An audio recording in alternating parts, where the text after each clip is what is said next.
A silent scream sometimes erupts from the soul, leaving us suspended in a void, questioning if our pain is unique. We instinctively seek not answers, but echoes of similar suffering, finding in them the initial sparks of awakening. When life collapses, and you feel the ground shifting beneath you, you are reminded of Ibn Khaldun's insight. Generations succeed one another as seasons do, and what seems a collapse today may be a birth tomorrow. Still, the immediate pain is undeniable. The profound emptiness in your chest, the stunning silence, and the encircling darkness are all intensely real, agonizing, and as oppressive as a mountain's weight. Do you truly understand what is occurring? You aren't collapsing, you are evolving. Much like a butterfly within its chrysalis, a seed buried in the soil, or metal tempered by fire, every apparent end is, in reality, a new beginning. Ibn Khaldun, the extraordinary 14th century intellectual, grasped the deep nature of change. He observed the cyclical rise and fall of civilizations, the death and rebirth of ideas, and the end of one era giving way to the next. He maintained that history offers lessons, that collapse holds wisdom, and that within every conclusion lies a secret new start. His observations extended beyond nations to encompass the human soul itself. Consider yourself now. The anguish you feel, your sense of brokenness, and the fear of the unknown are not indicators of weakness, they are signs of your transformation. You stand on the precipice of a new existence, unable to perceive it because your gaze remains fixed on the old, crumbling world. A contemplative exercise. Close your eyes and take 3 deep breaths. Ask yourself, what am I afraid of losing? Then follow with a more profound question. What if the very thing I lose creates space for something more magnificent? Ibn Khaldun firmly believed in the power of cycles. He said that states, like individuals, possess natural lifespans. They are born, mature, age, die, and are reborn. What he left unsaid but understood is that souls undergo parallel cycles. We experience multiple rebirths within a single lifetime, enduring numerous small deaths and emerging from each one with greater strength and wisdom. You are currently navigating such a period of small death. This pervasive feeling of emptiness, the loss of all meaning, and the fear of a life wasted are all normal components of a spiritual renewal process. Think about the seasons. Winter is not an end, but a vital pause for the earth to prepare for spring. The trees may appear lifeless, but their roots are working in secret, accumulating the energy needed for a new explosion of vitality. This is precisely what is happening to you. Despite the internal sense of decay and the dark, cold feelings, a remarkable change is taking place deep within. A new seed is taking form, a new vision is crystallizing, and a new inner power is gathering. Ibn Khaldun recognized that genuine strength does not come from avoiding hardships, but from moving through them and learning from their lessons. He declared, "Hardship brings ease, intensity begets strength, and darkness produces light." Why, then, does it feel so overwhelmingly difficult? Why does the pain seem never-ending? The answer is simple. You are resisting the process. Much like a woman in labor attempting to prevent a birth, you are clinging to the former version of yourself in the life you knew. But the force of life is greater than your resistance. Deep inside, a part of you doesn't wish to remain the same. Something within you screams for change, a deep desire to grow, and a longing for liberation. A meditative exercise. Place a hand on your heart and feel its rhythm. Each beat represents a tiny cycle of life and death, of holding on and letting go. Say to yourself, I trust the cycle of my heart, and I trust the cycle of my life. You are now beginning to comprehend the hidden wisdom within your suffering. You are not disintegrating in vain, you are breaking down to reconstruct a better self. A person is a creature of their habits and routines, a product of their nature and temperament. With these insightful words, Ibn Khaldun captured a key secret of human existence. You are not who you believe yourself to be, but rather a collection of accumulated habits, beliefs, and ideas. This is the source of your current pain. When life begins to dismantle these habits, when circumstances force you to question your beliefs, and when reality reveals the false mask you wear, it feels like you are dying.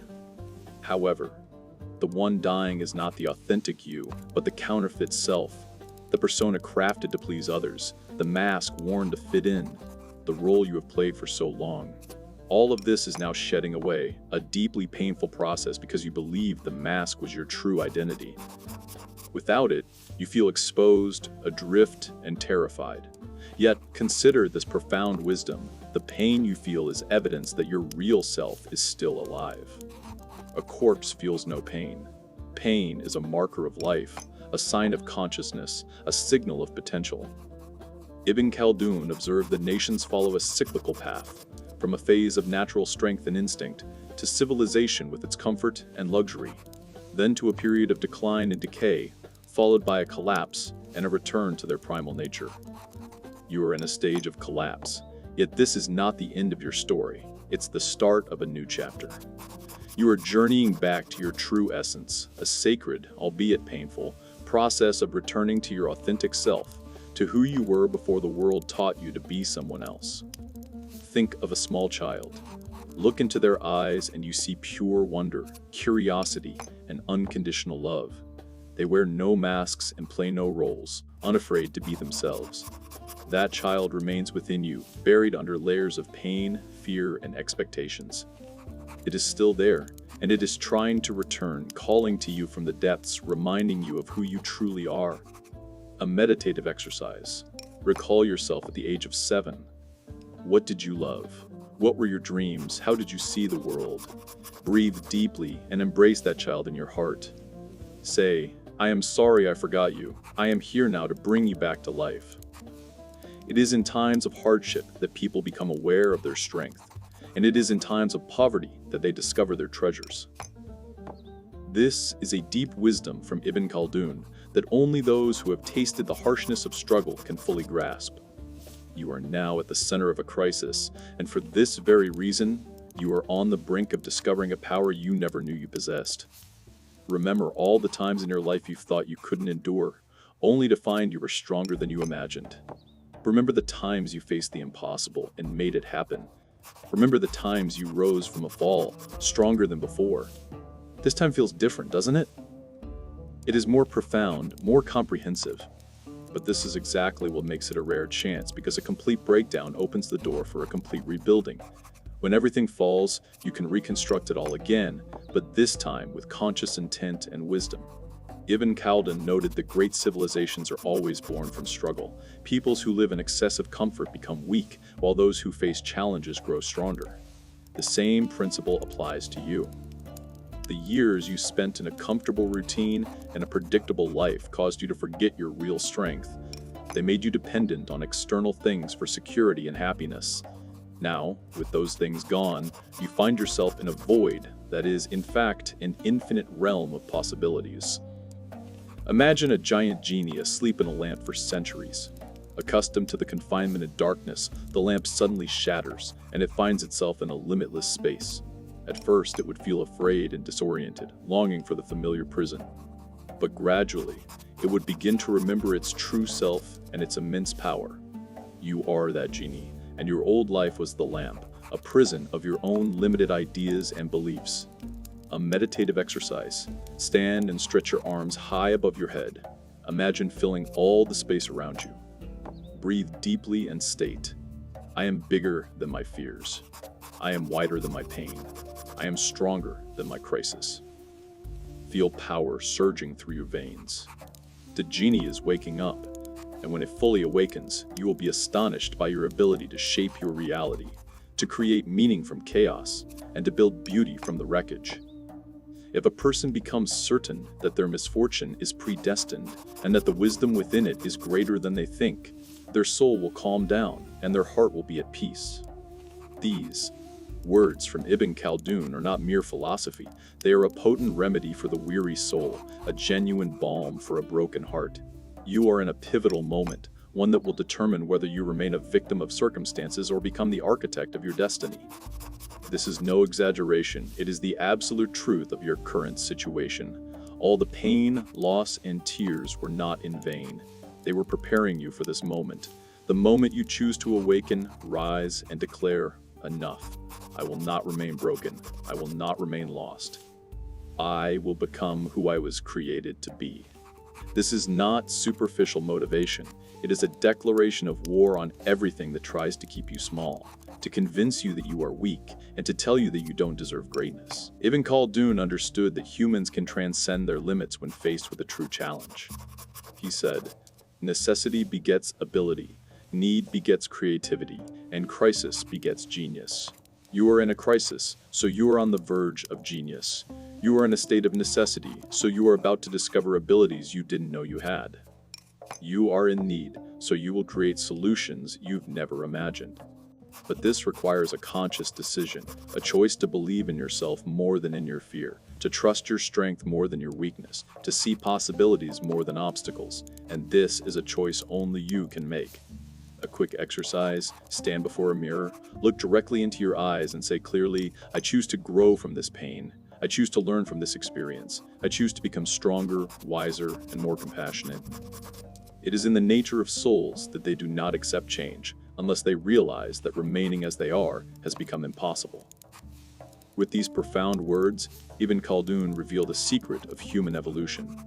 The human soul, designed for survival, naturally resists anything that threatens its stability, even if that stability is an illusion. But there comes a time when the soul realizes that the old way of living no longer works, that the masks no longer hide the pain, and that the escape it once practiced no longer provides true comfort. In that precise moment, a miracle occurs. The soul surrenders to transformation, not out of weakness, but out of a deep wisdom, realizing that resistance is more painful than change itself. You are in this sacred moment of conscious surrender, of intentional acceptance of what is and what must be. Don't fear the word surrender. It doesn't mean defeat, it means wisdom.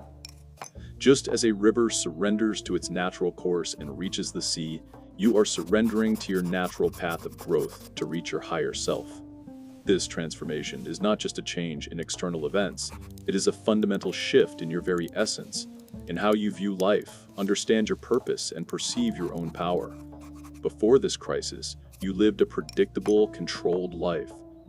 The crisis shattered that illusion, forcing you to face the fact that life is more complex and mysterious than you ever thought. This is the most beautiful gift you could ever receive, for when you realize life is bigger than your understanding, you begin to live with humility. When you realize it is more complex, you accept surprises and adapt. When you realize it is more mysterious, you rely on your intuition and the wisdom of your heart. Ibn Khaldun said, "Wisdom is the believer's lost property. Wherever they find it, they are the most deserving of it."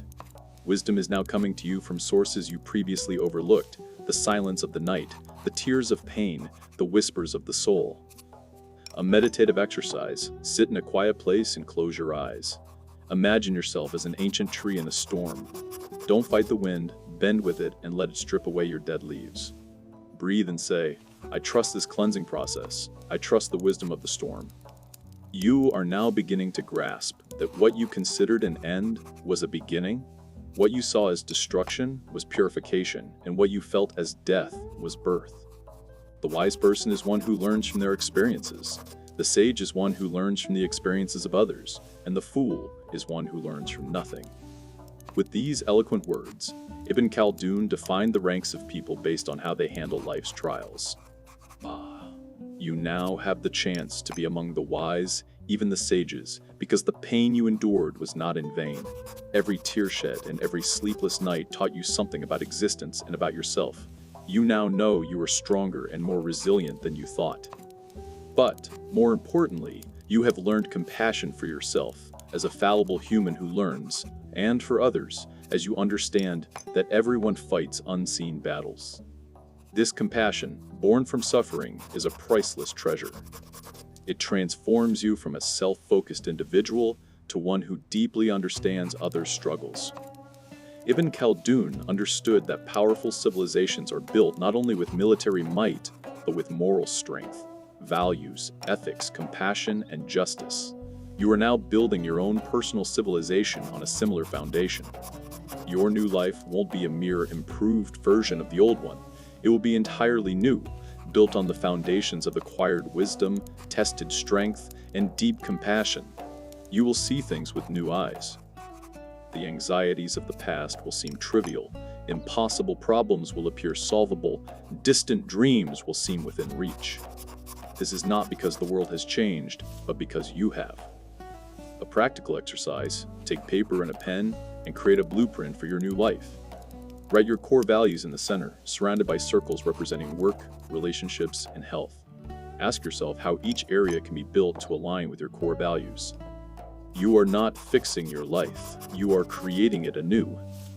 He who serves people, God serves him, and he who benefits people, God benefits him. With these profound words, Ibn Khaldun revealed one of the most vital secrets to true happiness and spiritual healing. When you shift your focus from your own pain to helping others, a miracle happens within you. You are in a unique stage of your journey. You have survived the storm and found your way to the light. This means you have a precious gift to offer: your experience, wisdom, and strength. You have the ability to be a beacon of hope for those still lost. Ibn Khaldun understood that strong societies are built when every individual feels a sense of purpose. You are now discovering your purpose. Perhaps it's to help others through a similar journey, to use your skills for a greater good, or to raise a compassionate family. The key is to realize your life has a meaning beyond personal pleasure. When you begin to give, your personal pain starts to fade, not because you're running from it, but because you're transforming it into something positive. When you see your actions bring hope to a disheartened person, you'll feel that all you've been through was worthwhile. A practical exercise: think of an area where you can help others based on your experience. Start with a small step, a message, a call, a meeting. You didn't survive the storm just for yourself, but to help others as well. Tomorrow is near for those who can see it, and days are cycles, and he who is patient will triumph. With these timeless words, Ibn Khaldun reminds us that life is in constant motion, and those who remain hopeful and patient will see the fruits of their efforts. You are at the threshold of a new life, not a return to the past, but a rebirth of a new person forged in suffering. Look at how far you've come, the mountains you've climbed, and the storms you've weathered. You're stronger, wiser, and more beautiful than you know. Your future is a blank canvas, a fertile garden waiting for your creativity. You enter it not with the fear of failure, but with the certainty that no matter what happens, you can rise again. Your story is not ending, it is just beginning. Everything before was a prelude, preparing you for this moment, the moment you choose to live with full awareness, deep love, and true courage. Imagine yourself a year from now, living a life aligned with your new values, making decisions from a place of love, not fear. Imagine your influence on others and the legacy you'll leave. This is not a far-fetched dream, it is a real future waiting for you. All it needs is for you to choose every day, every moment, to be the best version of yourself. A final exercise: stand before a mirror and look into your eyes. Say, "Thank you for all you've endured. I am proud of you, and I am excited about what we will achieve together." Then, walk outside, feel the sun on your face, and breathe in the air of infinite possibilities. Your collapse was not an end, it was a birth, and your real journey begins now. Now, what you've just experienced is a journey into the depths of a soul's transformation. But what if I told you this isn't the only map we've explored? There's a companion to this wisdom, our previous video, that delves into a different, yet equally profound aspect of our existence. It explores the silent hollowness that can emerge even at the peak of success. The feeling that something is missing despite having everything. It's a message that reveals how doubt isn't an enemy, but a sacred path to certainty, inspired by the journey of the great philosopher Al-Ghazali. If you've ever felt that success wasn't enough, that your heart was calling for something more, or if you've been on a search for deeper meaning, then that video is your next step. Because understanding your collapse is one thing, but knowing why you felt empty even before the fall is another, and together, they complete the picture of your rebirth.